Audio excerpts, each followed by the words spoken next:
विसर्गजाय तस्मै सिताराय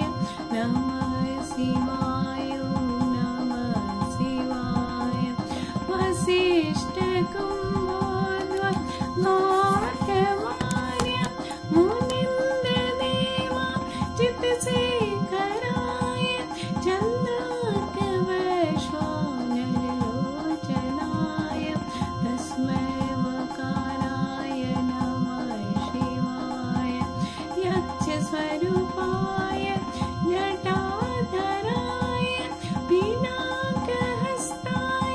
सनातनाय नित्याय देवाय दिगम्बराय तस्मै वकाराय नमः शिवाय पञ्चाक्षमेदं पुण्यपठे जीवसनेदं शिवलोकं वाप्नोति शिवे